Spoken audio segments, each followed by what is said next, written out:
All right, back at it. I'm going to talk to Nick Flanagan tonight. Just waiting on him to jump on. Excited about this.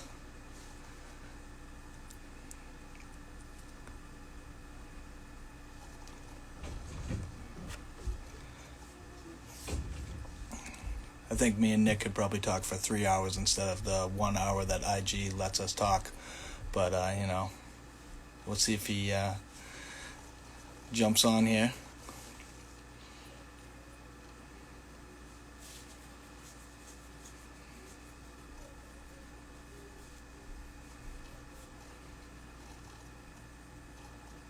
Here we go.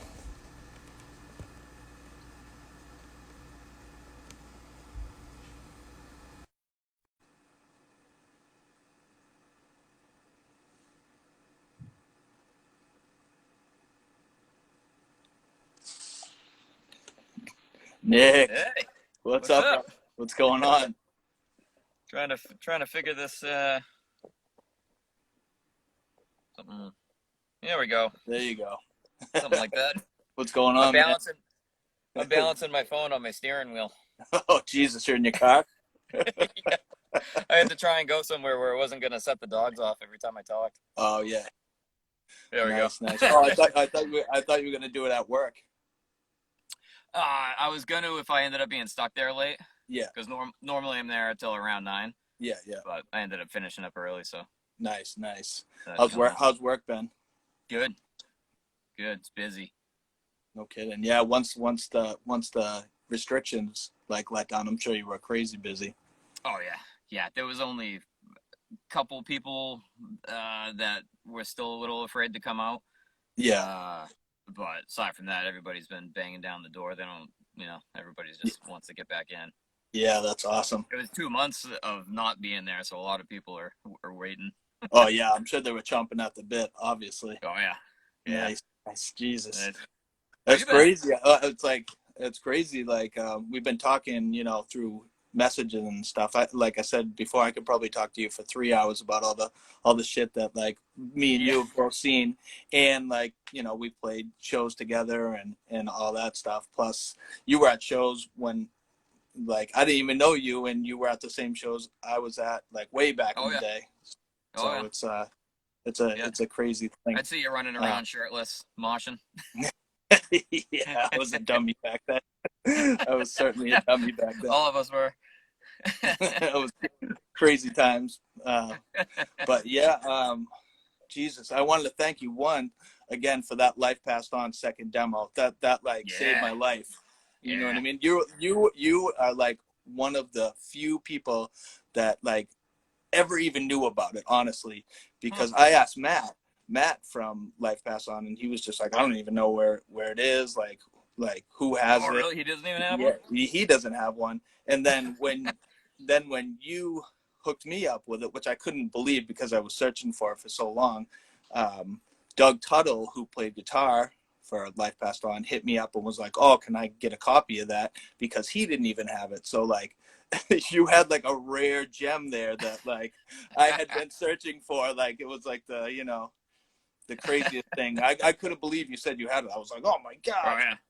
Yeah. But Yeah, I've I had want to that. thank you again for that. I've had it since it came out, I guess. Yeah, Yeah. like a lot of Yeah. people didn't even know it existed. It's I didn't crazy. know that there was a different one. I thought that was the only one. The only one, yeah. Yeah, They have the or because first. you said that there was another demo tape too, wasn't there? Yeah, that was a. They have a first one, which is actually on. I think it's on Bandcamp. Um, that Oh, was. that's right. It Okay. has more. It has more songs, and it's a little longer. I mean, the songs are still really, really short, but That's right. Yeah. it's You actually sent me that. I did listen to that. yeah. But that's some good shit.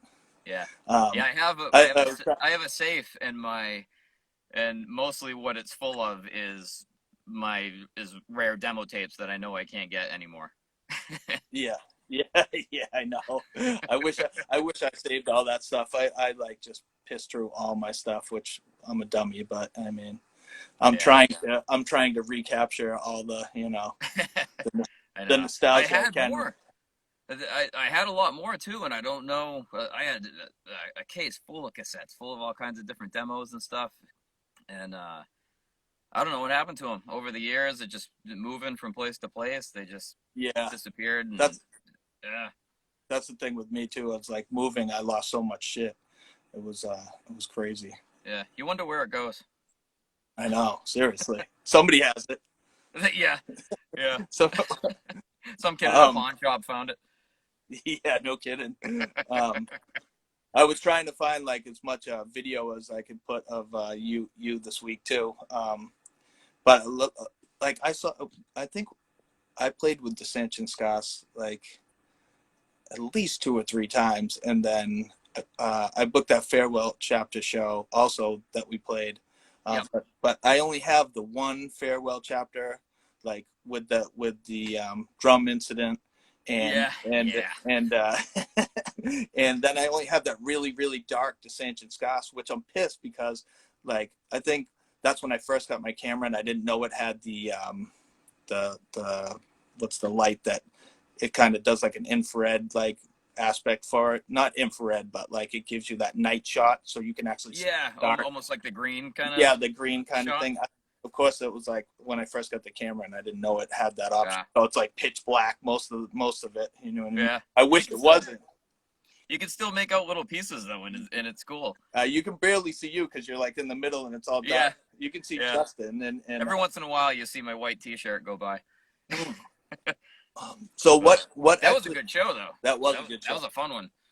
I don't remember who played that show though, honestly.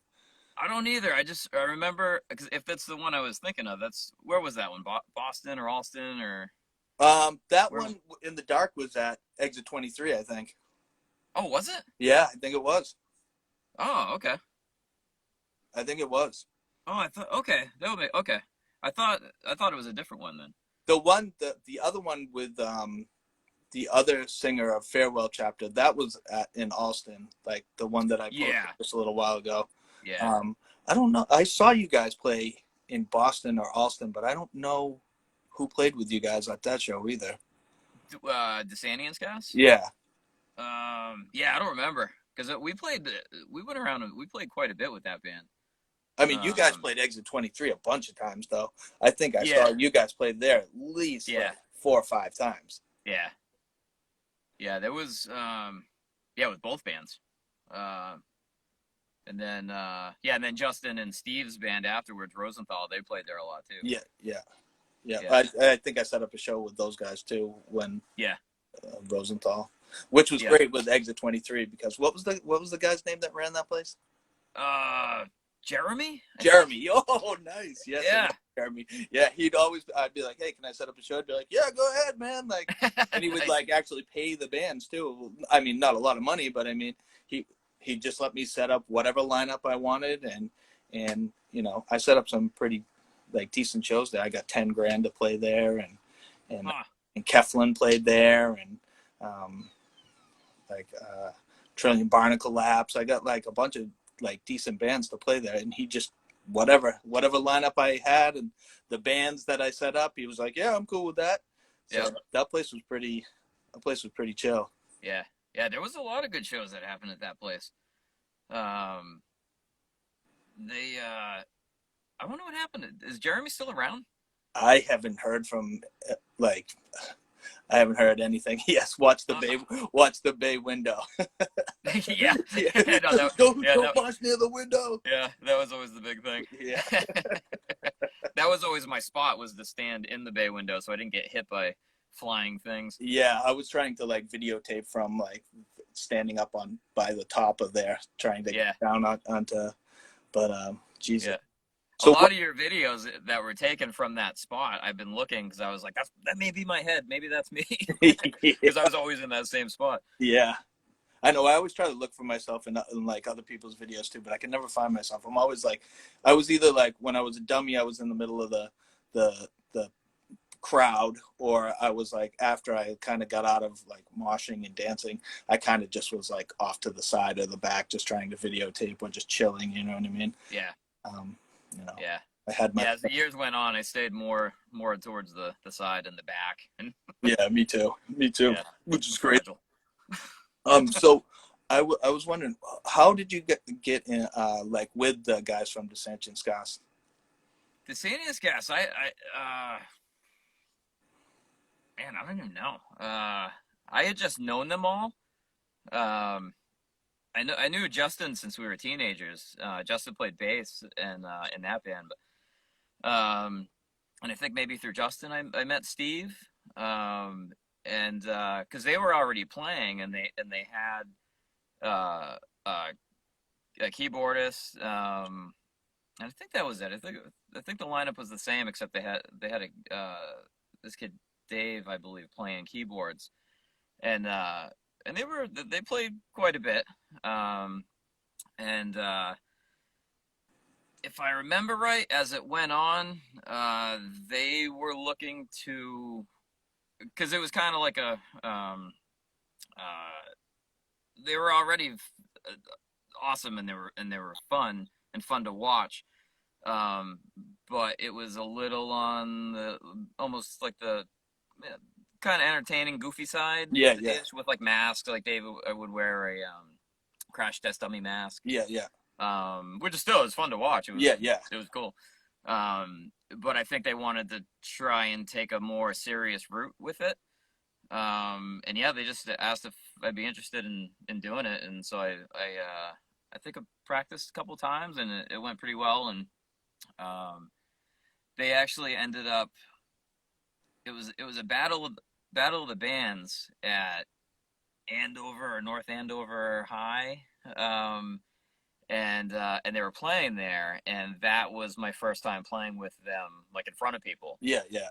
Was this battle of the bands, and because I don't know if one or two of them was actually still in high school. The drummer was young. Yeah. He was quite a few years younger than the rest of us. So that's how we were playing there, I think, was because I think you went to that school. Yeah. Oh, no. But yeah, then after that, we just kept going and playing and all over this area. We did take a trip to Canada. We played a big fest up in Canada that was cool. And that one was funny because I don't remember if I was sick or I had strep throat or something happened, and I lost my voice. And I went to the doctor, and I asked the doctor. I told him I was like, I'm in a band, and then the singer, and I just scream a lot. I was like, I'm gonna be, and this was like like days later. I was like, I'm gonna be going to Canada to this fest, and like it's happening. I'm going. Yeah, yeah. What can I do to try and get my voice back? Because I gotta do this. And the doctor just told me don't. Yeah, so don't do it. I was like, well, let's just say I'm gonna do it anyway. What do I do? And he was like, just drink warm liquids like tea and honey and stuff like that, and don't talk. He said any little talking or anything like that is vibrating your vocal cords, and it's gonna keep them from healing. So don't talk. Well, I made the mistake of telling the other guys what the doctor told me. Yeah.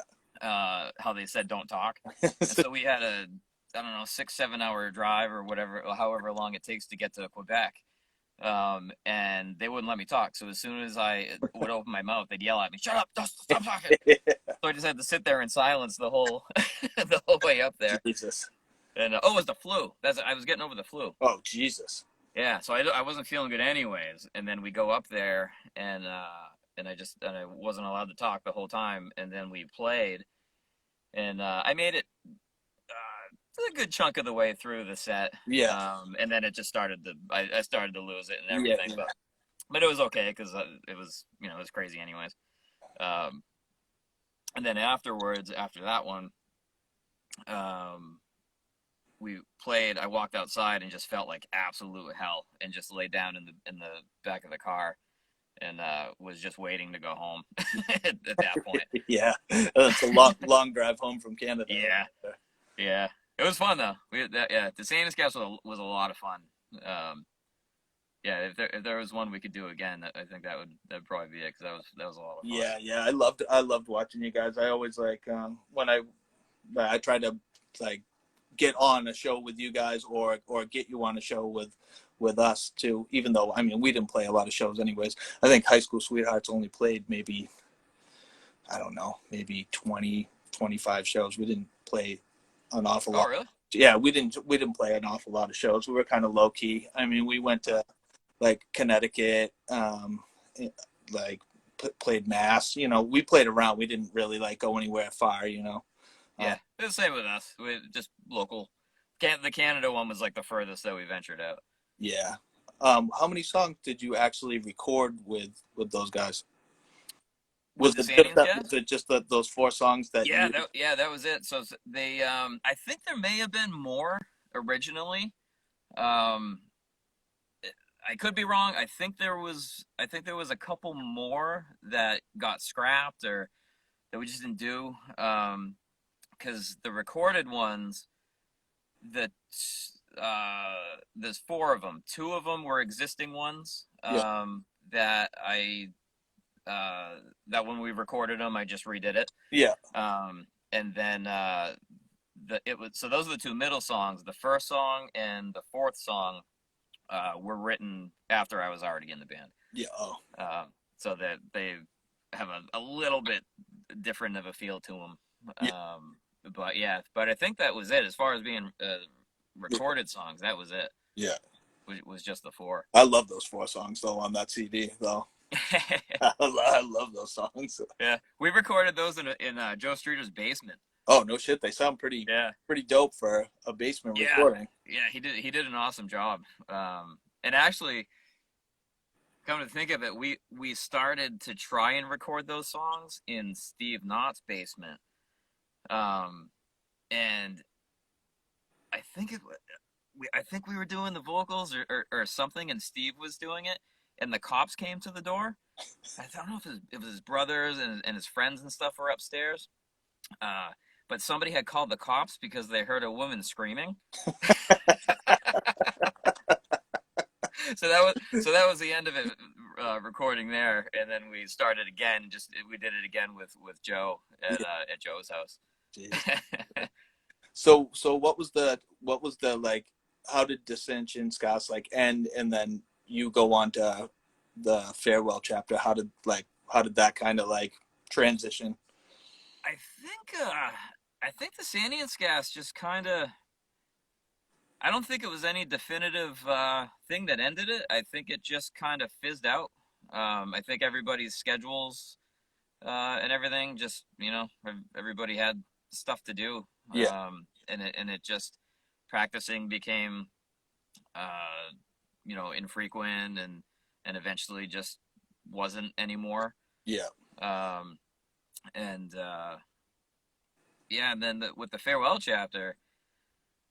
That was so. I guess so. The guys in the farewell chapter, I didn't know them prior. They had known of the Sandy and Skass, and I think Quinn got a hold of me on AOL Instant Messenger. Yeah. And so he hit me up and asked. He said that they had this band and that their singer left for whatever reason, and asked if I'd be interested, and that it was just fast, heavy grind type stuff, and so I was like, yeah, all right, I'll come down since the Sandy and Skass was over. So I met up with them, and it was funny because Quinn. He was looking for me, and he knew that he was talking to me, but he thought he had met me at a party prior, but he had met my friend Scott. Yeah. And so he thought Scott was me. So when he was messaging me, and I showed up, he was expecting to see Scott. Yeah. Yeah. But so we show up, and I show up, and they're practicing in this kid's house. I think his name was Chris, and it was in Melrose in the attic. Yeah. This tiny little triangle. A-frame, where we could barely fit. And Chris wasn't in the band. I think he was just a younger kid. I don't even know who was friends with him or who knew him. Um, but I think he told his mom that he was in the band, and that's how they could practice there. So yeah, so we went, or I went up there and played the few. They only had the 2-3 songs Yeah, and already written pretty much for the most part, and then it went well, and they had already had things set up, like they were already um, the songs were already written, like they had plans to record yeah, already. They were ready to go, so it was a limited time frame that I had to learn the songs, to write the lyrics and get everything ready to record it. So I only had a couple weeks to sort that out. So we did it, and then went to Machines and Magnets yeah. in Rhode Rhode Island. Island, yeah. And I don't know, did Backstabbers record there? I think so. I think maybe their first CD, maybe possibly.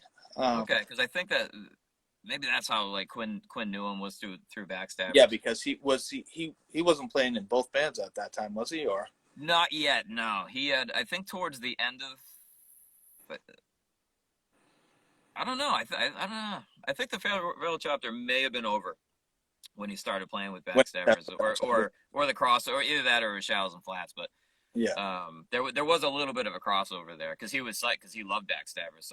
So when he was able to start, because he was just filling in, yeah, yeah, and then that turned into being more full time and then doing the full album with them. yeah, But he was stoked because he loved that band. But yeah, that must have been how we ended up in Rhode Island. But we recorded it one day. We went down, or 1 or 2 days, I forget. Maybe we did the instruments one day and the vocals the next day. And then that was it. It was done. We actually, and when it was recorded, so we could press 7-inch. yeah. And actually, the recording that's out there that made it onto the 7-inch and that's on YouTube and stuff, Yeah. is slightly different from the actual recording that we left the studio with. Oh, really? So yeah, the one that the music's the same, but we had sound clips, like movie clips in it. Yeah. But copyright reasons or whatever. Oh, they like I don't know if the kid from the record label took them off or did, I don't know what the deal was with it. yeah, yeah. But when it came out, they weren't on it, and it's that weird kind of mechanical noise kind of filler. Yeah, yeah. So anywhere that noise is used to be a sound clip from. Oh, no kidding. Yeah, we had Wall Street, and Stand By Me. Oh, nice. And it kind of made, like, it fit really well, and it kind of added to the feeling of the songs and stuff, even though it's it's super fast grind or whatever, but it just kind of fit. So that was kind of a bummer that we didn't get to keep the sound clips in it. Now, do you have the copy of that with the? I have the real one. Yeah, you do have the real one. Yeah, you might have to hook me up with that because I don't have that. Yeah, definitely. I have it. I must have a CD of it floating around somewhere, but I do have it on a couple iPods and the computer and everything. So yeah, that was one that I didn't want to lose. Yeah, no. Yeah. The record itself, I didn't even get one, because the record hadn't even come out yet. Like it wasn't done. It wasn't pressed. Yeah, yeah.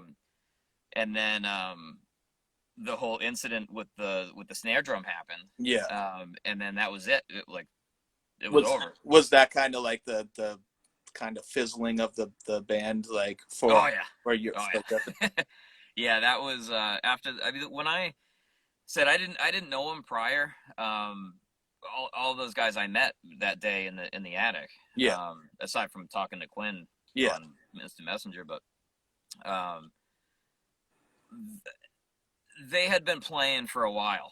And they had all been friends and stuff for a while beforehand. So I think that there was turmoil and stuff, I think, between all of them beforehand. And I just so happened to come in towards the end of it. Yeah, yeah. And so then the snare incident happened, and I don't know if it was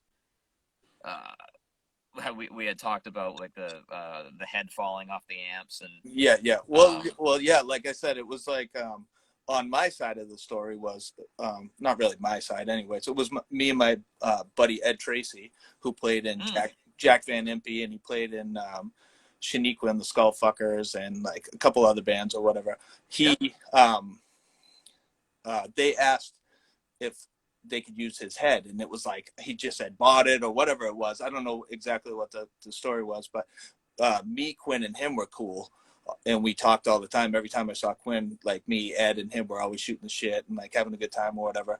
And Quinn, like I think, might have asked for the guitar player's, I forget the guitar player's name. Tyler. Tyler. Like if he could use it, and Ed was like, you know, like it's brand new, like I can't, like, you know what I mean, just like please don't mess it up. And then like he smashed into the head and it fell on the ground, and then I think that like I don't know if Quinn got mad because like he trust, you know, like we trusted him and he felt like, you know what I mean, or I don't know what the story was exactly, but I know it kind of, like aggravated him, and then that just like escalated to that. But right. I think that's what I got out of it too, is I think that it was, you know, maybe some prior stuff kind of pent up, and then when that happened, when it was Quinn that was all night, that was the one trying to, and then that happened. But yeah, I guess the only one that I really know is Quinn. Yeah, I mean, I don't really like. I don't think Ed was like super pissed either. I think it was just probably a culmination of like a bunch of shit that was going on that night or whatever. But at least I videotaped it though. Yeah. Oh yeah. I get asked about that video all the time. They're like, "What happened?" I don't know. Well, I wish I like you said, I saw blood afterwards, but I didn't like videotape it because at first, you know, when you get hit really hard and then it doesn't bleed right away, you know what I mean? It takes a second. So like after I shut the camera off, I was like, oh damn, he's like fucked up on the side of the face. Oh yeah. And so I get asked about that too, but I'm like, when that happened, I mean, I got cracked in the face with Ed's guitar when we were playing too, because there was always stuff flying. Stuff was you guys are always breaking when we were playing and stuff. And I got hit, and I like when the drums were always being thrown and kicked over, and I mean, Quinn's drums always ended up like knocked over. Whether hit with him laying over them or like they were, you know, that was just something that happened. So when Tyler got hit, I just figured, I mean, everything was a mess anyways. Like the last minute, I mean, we only had 3 songs. That was it. Like what? That was the only thing those were the only songs ever written. Everything. And they were short as it was. And we play shows with just 3 songs. You know, our whole set was 5 minutes. But we just try to make it, you know, the most intense 5 minutes you can experience. And so when that happened, and right before we were about to play, they had come to me and they're like, all right, instead of doing the first half of, you know, whatever song, we're gonna skip the first half of it and go right into you know, the third one or whatever. Our set's already super short, and now we're cutting it even what? So I didn't know what was going on anyway. I didn't know what we were cutting in half, what we were supposed to do. We just started playing, things started flying, and it wasn't out of the ordinary. And then when Tyler got hit, it took a minute to realize how bad it was. And so when he got up and took off to the bathroom, I went in, and he was looking in the mirror, and he opened his hand up, and he had these big gashes going through his cheek. And there was just blood everywhere. And he's holding paper towels on it and everything. And they were from Beverly, I think. And so they didn't know like where the hospitals were and stuff like that. So I took him to I forget which hospital it was, probably somewhere in Haverhill. Yeah, Hale. Hale Brought him at to the the. time, probably Hale, but now it's Yeah, that probably. it's called something else now. Yeah, yeah. I took him there, and we just went in the ER and just sat there and waited. And then somehow got a hold of his parents, and then I just hung out with him until his parents showed up, and they weren't too happy. Yeah, yeah, I can imagine. And so that once they showed up, I took off, and then yeah, that was just kind of the end of it. And then the there was one more show, and I don't know that the video you have with the other singer. I don't know if that was before or after. Yeah, I don't know. I thought it was after the Haverhill show. It could have been, because that was as far as I know, that was the original singer. Yeah. That left or whatever. Yeah. And then they did end up putting together one more show, because at this point I think the records came out. Yeah, yeah. And it was I guess a way to move the records, like get rid of them. And so there was this one more show to do it, and I couldn't get the night off of work. I was working at Masterpiece, and they were just super strict, and yeah. I told them what was going on, and they were like, "Nope, you're scheduled to work, and you go to work, and me." Yeah. And I couldn't, and that was it, and I missed it. Oh, no shit. So I couldn't play. So all my friends went, and got to see it and have fun, and I didn't. I was stuck at work. So then I asked how it was, and everyone said it was cool. Just everybody else sang. Yeah. Basically, but then I saw the video that you had, and that was the original kid, as far as I know. Yeah. So not singing the lyrics or anything that were no by any means. No, it's not. No, it's kind of wild. But yeah, and that was it. That was the end of that one. It was yeah, as far it was, I guess short and sweet, like the songs were. Yeah, exactly. The life of that band. But it was fun though. I don't talk. Quinn took off, but I still talk to Ed. Yeah. Yeah. So throughout the years, I kept in touch with Ed, and I see him and talk to him a lot. Yeah, that's good. And you guys played in Shallows and Flats, right? Well, Shallows and Flats ended up. That basically kind of came from the wreckage of the farewell chapter. Yeah. Because Quinn, he was still rearing to go. He wanted to play. Yeah. And I had just quit the shop that I was working at, and then started at this new shop which was night and day, like total lenient. I can do what I want when I want. Yeah. Still there today. And so he had said, I want to keep playing. I want to do this. I have some people in mind. Derek Mabra, and Josh, and he's like, I want to play. We have a place to do it. I just want to make sure that that you're in, and that if we're gonna do this, everybody's got to be in 100%, 120%. No fucking around. We're gonna do it. And so I was like, all right, I'm in. I can do it. I have the leeway now. I can be at practice. I can play whatever shows. I'm down. Let's do it. Yeah. And so then we got together with those guys and Bill Ricca, and started playing, and wrote a couple songs, maybe two, three. Yeah. Maybe, if I remember right. It's a long time ago. And then we played a few shows too, with that lineup. I don't know if we played Montserrat or I know we played some college, and we set the floor on fire. Yeah.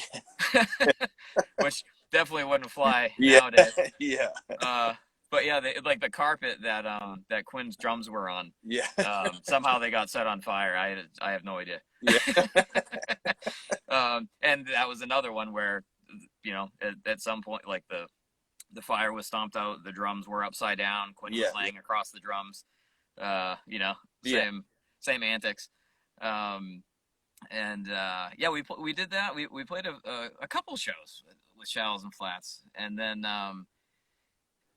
one day Quinn just out of the blue just was like, "I'm done. I don't want to play metal anymore. Yeah. I'm kind of sick of the whole thing," and that was it. And he was done. He quit. Yeah.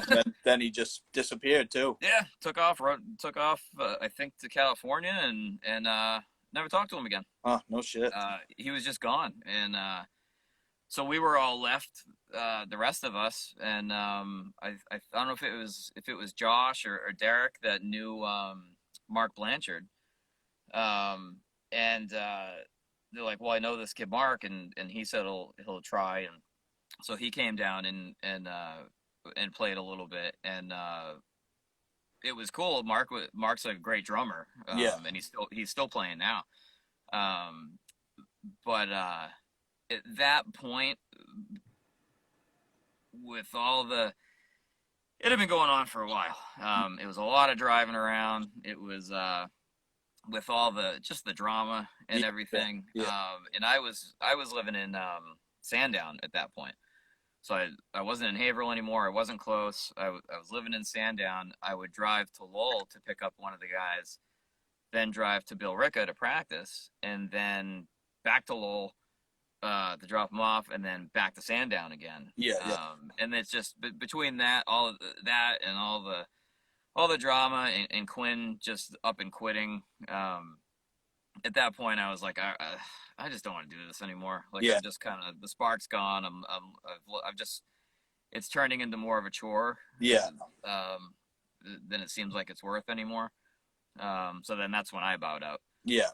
But they kept going. They Yeah, because I saw like did they have what, one or two more singers, or was it that they just went through I'm not one? sure. Oh, they just went through one more singer.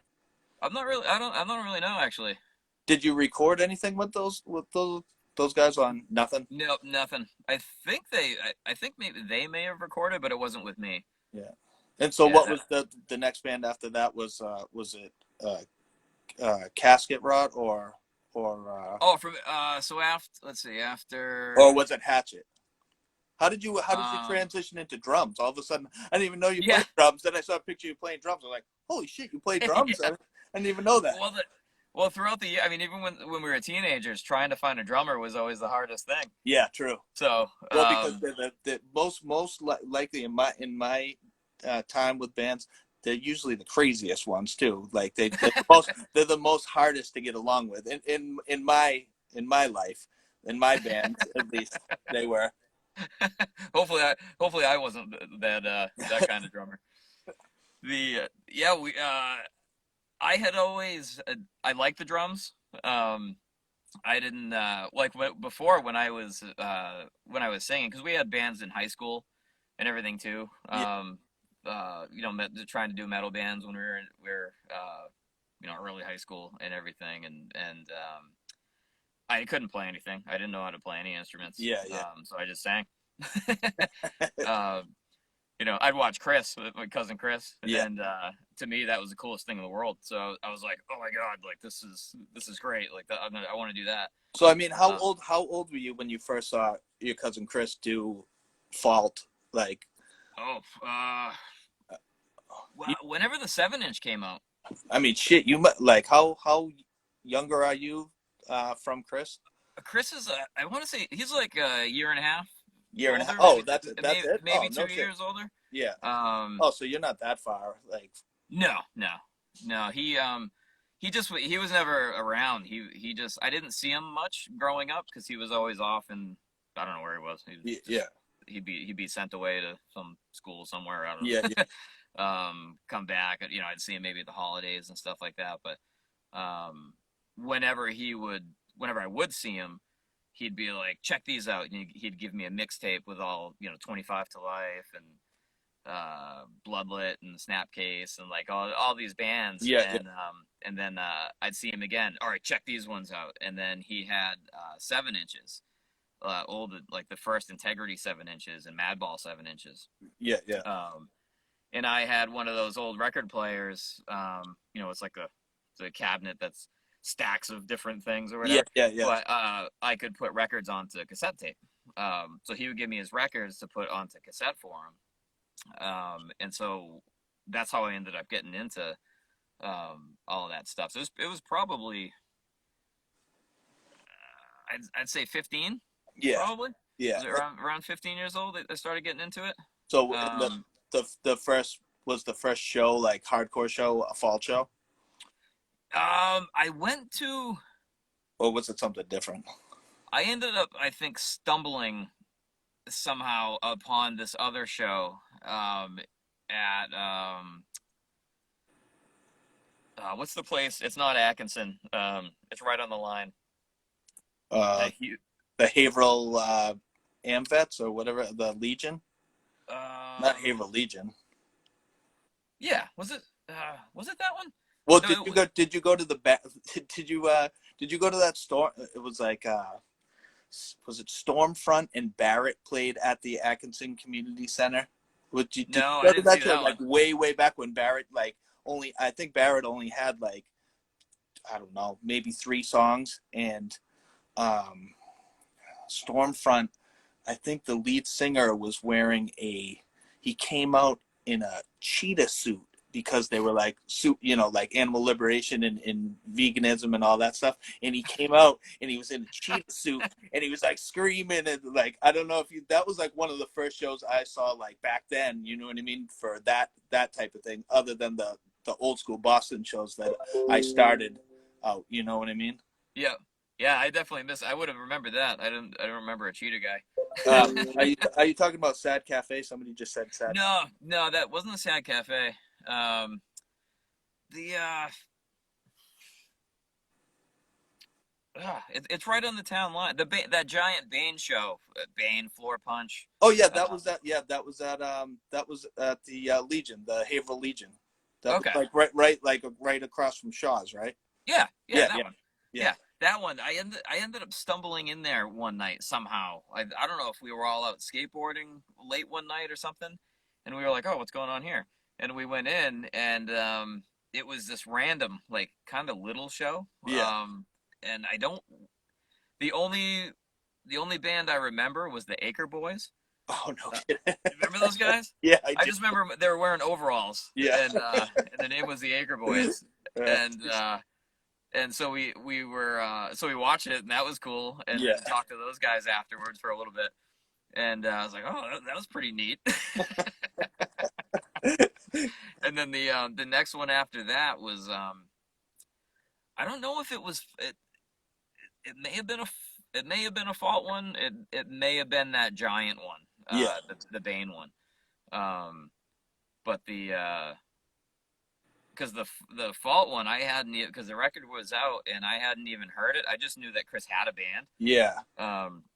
And his mom would tell me about it and stuff, and I would listen to WJUL Lowell.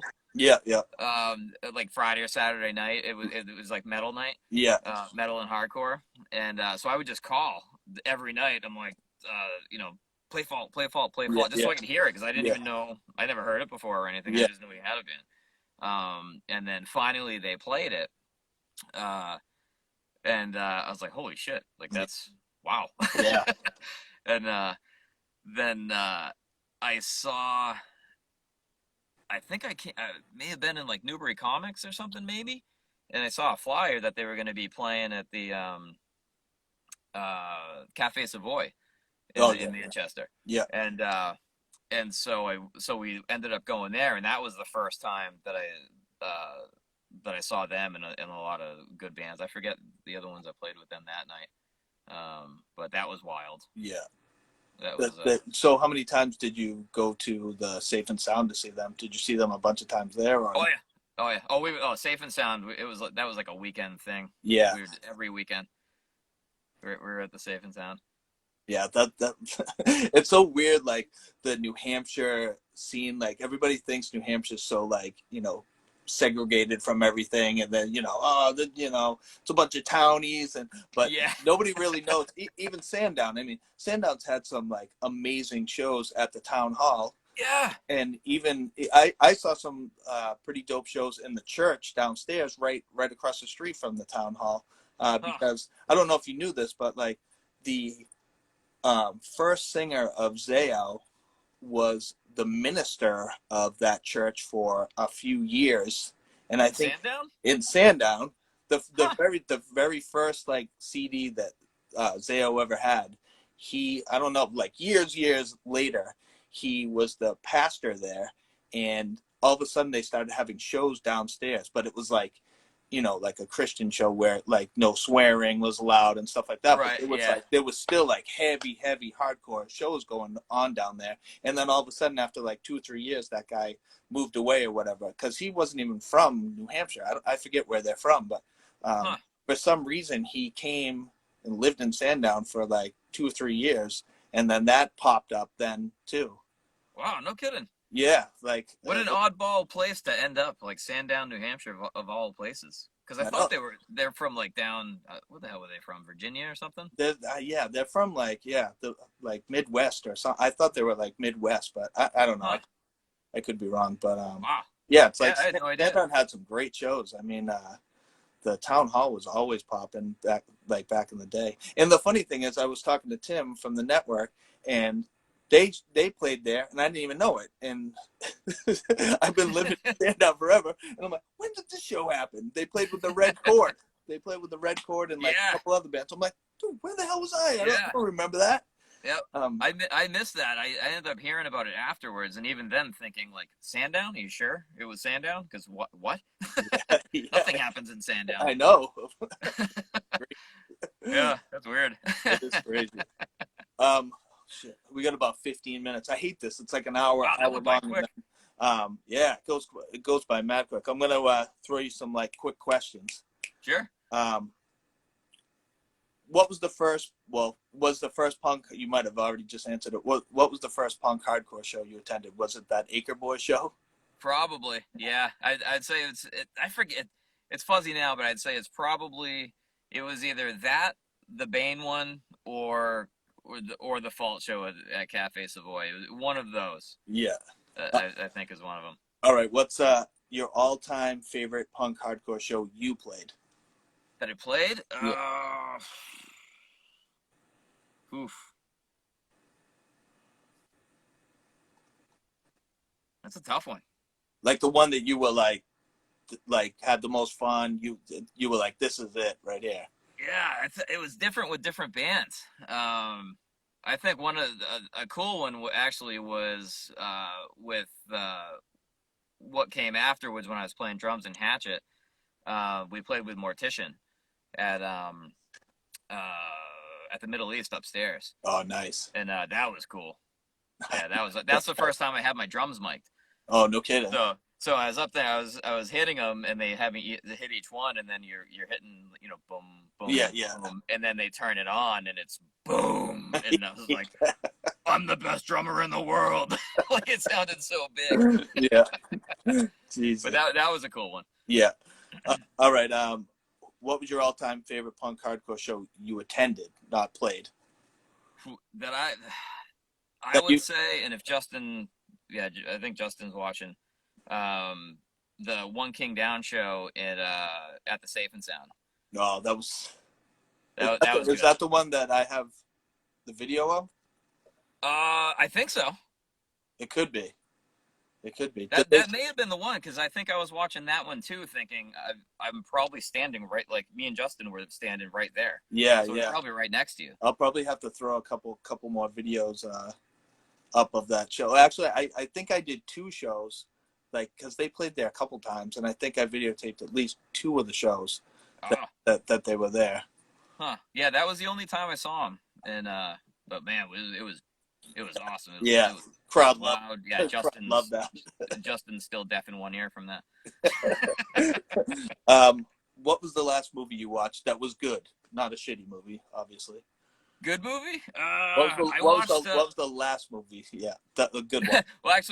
Last one I watched was the Peanut Butter Falcon. Oh yeah, you told me about that. I gotta see that. That was good. It's a good it's a feel good movie. Yeah. Yeah. I'm definitely down for watching that though. The last movie I watched was Peninsula, which I was sadly disappointed with. Really? It's the second part to Train to Busan. If you've okay. seen that, the the Asian zombie movie. It's what a letdown. The first one was Really? so great, and then I was hyped up to see this, and I watched it, and I was like, fuck this movie. Yeah. It got the cheese factor came in, and I was like, I was Yeah. done. I have a hard time with new horror movies. It's few and far between that of ones that come out that I actually like. Yeah, me too. Me too. Yeah, I it's think tough. like maybe for me, Hereditary was probably the best like See horror that I movie. still haven't even seen that one. I think that was probably the best one I've seen in the past 5 years. I don't like them anymore because there's nothing that they're not hashing into anything new. It's like it's all the same bullshit. It's Yeah. all like I'm sick of ghost stories. How many times are you gonna see a ghost story? Like, Yeah. Yeah, exactly. The possession, you know, yeah, the night vision possession ones. yeah, It's they've made the same movie over and over and over again. yeah. That's why So, I kind of cater not to horror movies that much. My next question: if you've been listening to hip hop, what have you been listening to?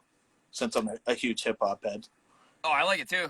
Lately I've been on La Coca Nostra kick Nice. because I always House of Pain was always one of my favorite, you know, groups, and it's all those guys basically. Yeah, Or yeah, it started with those guys, and but yeah, I got hooked on them. So yeah, Ill Bill and Slain. yeah. Nice. Yeah, I've been hooked on those guys. Yeah, I was listening to Nas. It was written for like the past 2 days. I always like, Nice. I, I always go back to like you know, '90s stuff. Yeah, I Oh mean, yeah, I like new stuff too. Not new like radio hip hop bullshit. I yeah, like if you dig deep enough, you can find the '90s style of people that are doing it nowadays too. You know what I mean? yeah, So it's yeah, it is what it is. yeah. Um, I wanted to talk about your new band, dude. Your new band is ill, man. Oh, Like thanks.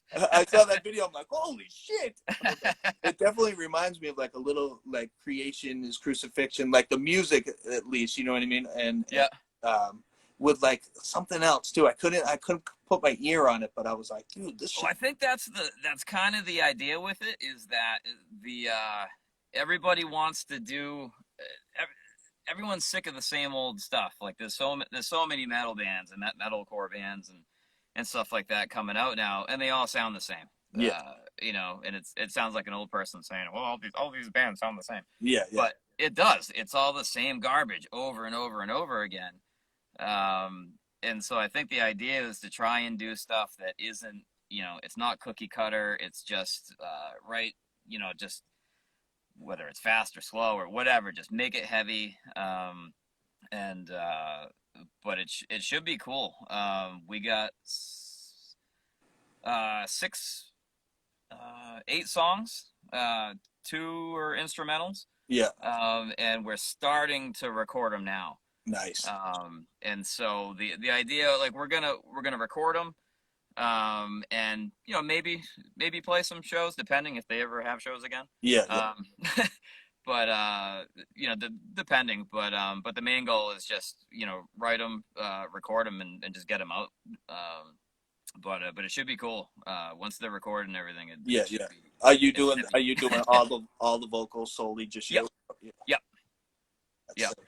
That's sick. Yeah, so it's cool because it's finally it's something I can kind of spread my wings on. It's 6 songs. It's six you know decently long. Not that they're long songs, but like it's uh, finally have the opportunity to really go to town. Yeah, yeah, And have fun with it. And not you know the songs aren't 30 seconds long. yeah, yeah, It's they're all kinds of fun stuff to do in it, and there's you know 6 of them with vocals, so yeah, yeah. yeah it should be cool. Well, I mean, I take my hat off to you and like Matt from Backstabbers, who's still like at like going into like late 30s, like cresping onto like the 40-year-old mark. You guys are still doing heavy music. It's like I can't do it. I had to like me screaming. I just couldn't do it anymore. I mean, Sure you can. I could be in a Jazz June cover band. I could do that, or maybe like piebald cover band, but I couldn't scream anymore as much as I want to. I don't think Oh, it's changed. It's definitely it was a lot. It's I don't sound like I did before. It didn't even phase me. I could do it all night long. It didn't bother me, and it took a little while to get back into it. yeah. But even now, it's 20 years later. It's older, and Yeah, I can't do my it. voice has changed, so I'm trying to keep it try to keep it going, Yeah, yeah. but No, it's like it's getting harder. I salute you guys because like I can't do it anymore.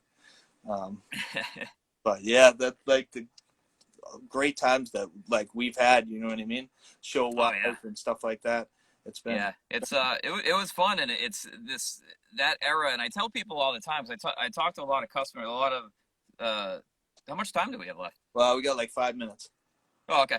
The the a lot of my customers are younger guys, and a lot of them are in bands and stuff, and I'll tell them uh try to explain to them how it was back then, because I don't I've been out of it, the scene or whatever, for a long time, so I don't like, is it even like that anymore? Is it even so? I try and tell them like how it was back then, and all these different venues that we would go to, and the bands, the community, I mean the whole, it was just this whole underground awesome lifestyle with awesome people, Yeah, and everybody was friends and family, and it was sounds like a cheesy hardcore song, yeah, but but it was but it was cool. Like you go to these venues, and then you see all the same people or whatever, and you see these awesome bands, and then the bands watching the bands, and it was such a short blip of time, yeah, because it was in this area, and that little window from like the mid to late 90s, like early 2000s, of bands that existed in that time.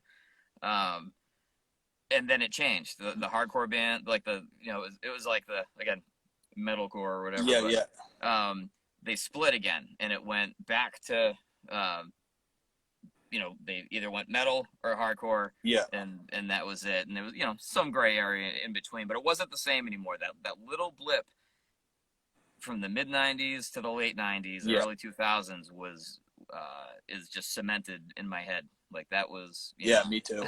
I mean, obviously, I'm a lot older than most people, so it was like I started in Boston, going to the Channel, and Gallery East was the first show I ever went to. Went to the Rat a bunch of times, but even like this New England area was like in like the time you were going to, and the time we were going together, it was every single weekend, every yeah, single weekend. yep, No matter where it was. It could have been Sandown, could have been Atkinson, Haverhill, yep. Beverly, Salem, Mass, Worcester had a Boston, bunch of them. Clinton, Mass, Worcester, yeah, St. John's Gym in Clinton. yeah, Worcester. I mean, it was like nonstop all the time.